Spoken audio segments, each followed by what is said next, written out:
في قلب كل موحد ذاق المقام محمد صلي وسلم سيدي ما جاء ذكر محمد في قلب كل موحد ذاق المقام محمد صلي وسلم سيدي ما جاء ذكر محمد في قلب كل موحد ذاق المقام محمد صلي وسلم سيدي. Bir kiyinib, bir chiroyli holatda hijoblarini kiyib, juda chiroyli kiyimni kiygan. Yana maloshni kiyimni kiygan.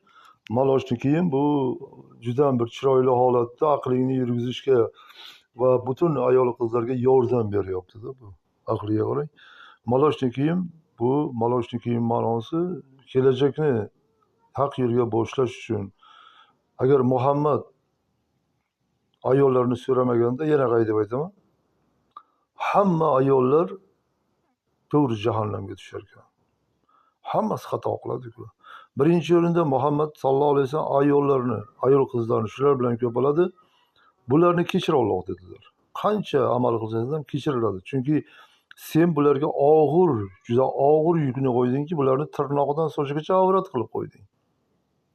Alloh dedi: "Ey Muhammad, senga salovat o'qib, ayol qizlar 2 rakat namoz o'qib ko'z yosh to'ksa, 25 rakat namoz o'qigan savobini beraman" dedi. 25 rakat ishonsa dedi. O'sha o'zini aqli bilan, ana bu aqliga ham qaranimani qo'ygan, o'sha aqlni yurgizishga da'vat qiladiki, bir chiroyli kiyimni kiygan, maloshni kiyimni kiyib da'vat qilyapti. Buni kiyimiga qarab, o'sha sharmi hayo holatida qo'yganki, bu yerga da'vat qilyapti. Butun ayol qizlarni jannatga kirishi uchun da'vat qilyapti. Haqiqatan to'g'ri, ayol qizlarga juda qizlar 18-17 yoshda qizga uni uddalash juda qiyin. Bu da'vat qilyapti. Nimaga da'vat? Buni odamlar tushunmaydi. Boshlovchilar bu haqida reportajlar tayyorlab juda katta narsalarni chiqarib berish kerakki, bu kiyimiga qarab, buni o'sha Rasulullohga bo'lgan hurmatiga qarab, salovat o'qish, Vahid ismi, ya Vahid desang, insoniyat o'sha namoz o'qiganda ya Vahid deb agar uni ismini aytsang, u senga shuncha savobni yozar ekan. 2 rakat namoz o'qigan. Chunki va'da berilganda. Shuning uchun ham bu Hadicha Magomeda bu yerda aytayotgan narsani tushunish kerak. Ayol qizlar shunday yordam beryaptiki, bu men bilmayman nimaga bunday holatda ayol qizlarga yordam beryapti. Bu holatda buni tushunish kerak. Sen yuragingni qora dog' qilma deyapti. O'zingga qora dog' olma deydi. Chunki bu yurak belgilangan. Shuncha umr ko'radi. Shu umringdan foydalanib deyapti. Sen o'zingni buyukligingni his qil deyapti. O'tgan davrlarda bo'lmagan ayollarga buyuklik. Ayollarni izdivoj qilgan. Iso davrida ayollarni umuman kapika olmaganlar. Hatto Isoni onasi Maryamni hurmat qilmaganlar. Razborga tortganlar. Uni hozir hech kim razborga tortmaydi, to'g'rimi? Odamlar u paytda razborga tortgan. Maryamni. Qayerdan oldingsan, kimdan oldingsan? Yomon bo'lgan. Hozir hech kim senga hozir qornida bolasi bo'lsa olib tashlaydi meditsina orqali. Bu yerda Hadicha Magomedova odamlarni mana shunday o'tgan davrda ayol qizlar kun ko'rmagan. Razborga o'tgan. Qornida bitta qayerdan olding degan. Razborga tortib uni toshbo'ron qilganlar. Hozir sanlarga savobni holatda Muhammad keldi deyapti. Muhammad. U vahiddan turadi. Alloh vahidsan. O'sha vahiylarni berishga vahidsan. Menga beryapsan vahiylarni. Vahid. Sen berding-a, bularga rahim shafqat qil. Alloh aytgan. Agar degan 2 rakat o'qisa, sen uchun xohlagan ayol qiz ko'z yosh to'kib namozida meni panohingda asra deb so'rasa, unga 25 rakat namoz o'qigan savobini Muhammad beraman dedi. Rasululloh shod bo'ldi, erkaklarga bermadi.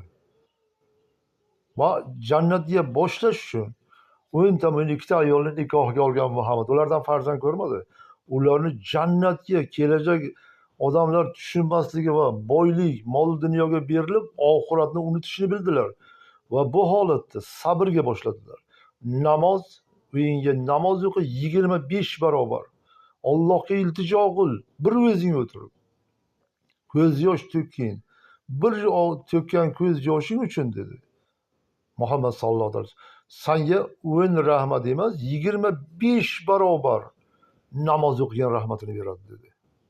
Qarang, bu shuni tushuntiryapti. Maloshni kiyingan ayollarga bo'lgan hurmat, izzati kiyimini maloshni kiygan bu. Va o'qiyapti bu narsani. Vahid berishini aytib beryapti. Buni ayol qizlar tushunmaydi. Buning ilmiga men qoyil qolaman. Umuman olganda tushunish kerak buni. Bitta aytguvchi bo'lsa, menimcha ayol qizlardan tushuntirib, keyin bu boshlasa, ayollar o'shani tushunib olib, ongiga ayol qizlar tushunsa, ayollarni ongiga buni tushuntirib yetkazib bilish kerak. Hadislar orqali aytish kerak. Muhammad sallallohu alayhi vasallam bizlar uchun so'rab ketdilar. Butun gunohlarimiz kechirilar ekan. 2 rakat namoz o'qigani uchun hijoblar kiyib, sharma hayo bilan namoz o'qib, o'sha yo'nim namoz o'qib, 2 rakat namoz o'qib, Muhammadga salovat o'qisa, shu qizmi u ayolmi, unga Alloh taolo shuncha savobni berar ekan, 25 barobar. Erkaklarga berilmas ekan bu. Mana sanlar mukofotiga qarang. Bu aytib bergan tushunmaydi. ما جاء ذكر محمد في قلب كل موحد ذاق محمد صلي وسلم سيدي ما جاء ذكر محمد في قلب كل موحد ذاق محمد صلي وسلم سيدي ما جاء ذكر محمد في قلب كل موحد ذاق محمد صلي وسلم سيدي ما جاء ذكر محمد في قلب كل موحد ذاق محمد صلي Kiyib o'qiyapti. Bu juda bir chiroyli kiyim. Bu ayol qizlarga berilgan o'sha hurmat, izzat sifatida bu kiyim qaraladi. Bu kiyimni ma'nosi mehr, muhabbat, hurmat, izzat, sharm hayo, yaxshi amallarni yuksaltirish, vahid, Alloh vahid, vahiy yuborib ogoh qilgani va shunday fohishalar paydo bo'lishi haqida Alloh yozgan. Qur'onga aytganda Muhammad Rasululloh hayratda qolganlar. Hayratda qolganlarda. Shunday ayol qizlar paydo bo'lishi ularning ongi pastligi sifatida va hamma oziq ovqatlarni berib, ular boshqacha bo'lib qolishi haqida aytgan. Xohlagan ayol qiz 2 rakat namozini o'qib, chiroyli yuvinib, o'zining uyida Allohga ko'z yosh qilsa, kechir Allohim deb salovatlar ko'proq o'qisa, Allohga hamdlar aytib, sen meni boshqar. Xuddi Hadisha ona aytganda, meni boshqar, meni o'z holimga qo'yma. Bu aqlimni men boshqara olmayman deb da'vogarlik qilgan bo'lsa, tamom, u jannati u. Unga 25 rakat savob shu zahoti yoziladi. Chunki Alloh aytadiki, menga o'zini qo'ydim bu deydi. Menga boshqar deyaptimi aqlimni? Hadisha shularni aytib beradiki, o'sha Fatima ona payg'ambarimizning qizlari mana shu Allohga so'ragan ekan. Muhammad sallallohu alayhi vasallamning eng sevimli qizlari uyda o'tirib, bir o'zlari yig'lab, "Ya Allohim, ular jangda jihodga ketganda ularni sog' salomat asragin. Bularga g'olib qilgin. Musulmon dinini yuksaltir." deb iltijo qilib 2 rakat namozini o'qib, ko'z yosh qilib, "Dadajonimni asra. Men dadamga juda og'ir yuk berding. Erim seni yo'lingda jang qilyapti. Sen shuni xohlading. Sening xohishing shu ekan." degan holatda yig'lagan Fatima. Rasulullohga Jabroil keltirib ko'rsatgan, qizingiz yig'lab o'tiribdi deganda, Rasululloh shunday bir mingta o'g'ildan ham shu qizimni yaxshi ko'raman, 2 rakat namozini o'qib, biz uchun so'rab, Alloh o'zing meni aqlimni boshqar, meni duolarimni o'zing qabul, meni o'z holimga qo'yma degan. Vahid, sen vahid, vahiyni yubording. Va mana shunday ishlarni sen xohlading, sen berding. Meni o'zing boshqar deganlar. Shuning uchun Alloh taolo Fatima onaga nima yuborgan? Jabroil orqali vahiy yuborgan. O'sha zamonlarda vahiy yuborib, juda katta bir holatdan tashkil qilganki, shod bo'lganlar. Shu Fotimada hech kim bo'lolmaydi. Chunki u bir o'zi uyga o'tirib manga zorlandi degan holatda hech kim bo'lmagan. Alloh bilan Allohga arz qilganlarda.